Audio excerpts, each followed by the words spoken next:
Hey, shalom, shalom, shalom, brothers and sisters.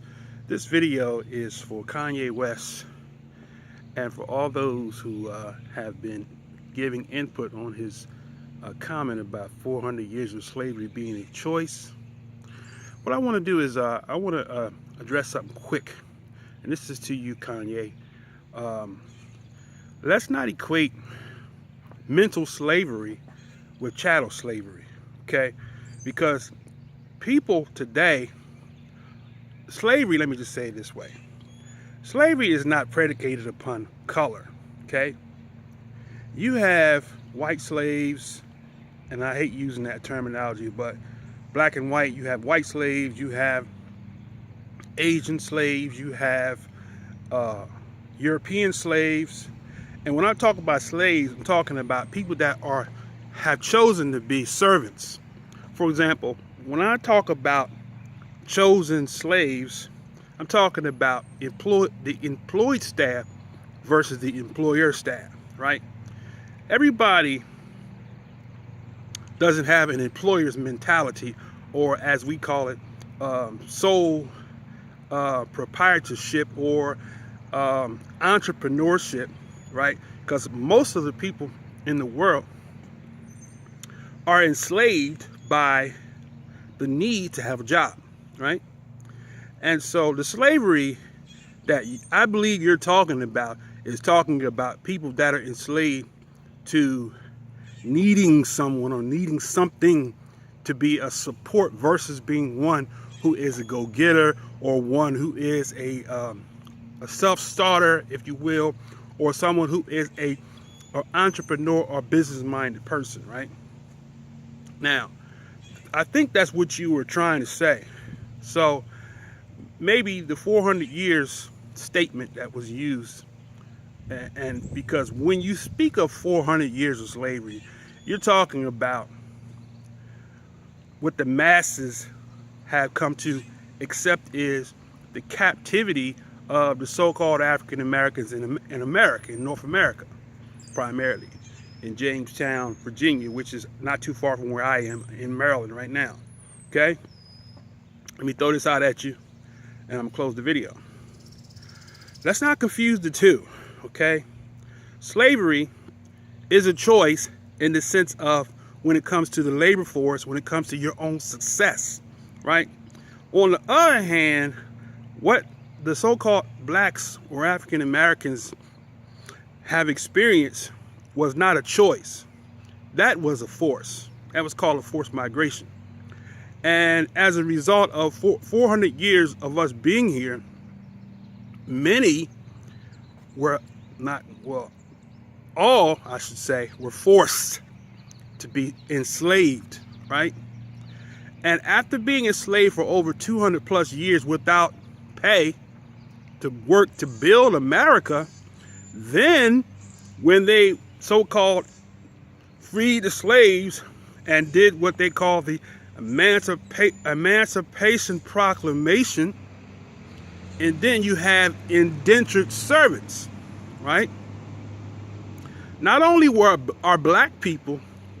so-called black people indentured servants, you also had so-called Europeans or white people who were indentured servants. And it is the indentured servants, or those who have made a choice to serve as an employee, because the terminology has been made to look enticing, okay? No one would call you a slave, right, in today's time. They just say, you're an employee, and this is my employer, or we use the terminology, I'm the employee, and he's the boss. Right? And so that's, I think, is what you're talking about as far as to the slavery, okay? Not the slavery in terms of a mass exodus of people captured and brought to a land that they didn't want to come to anyway from the beginning, but they were forced to come here, okay? That was not a choice. That was prophetic, and if you care to discuss that, I suggest you read Deuteronomy 28 and Luke 24, where the Messiah, when he came on the scene, He said, they shall be led captive, right, into all nations, and Jerusalem will be trodden down by the Gentiles. So the people who the world calls Jews are actually the ones who led us into captivity and took our place and became known as the world's Jews.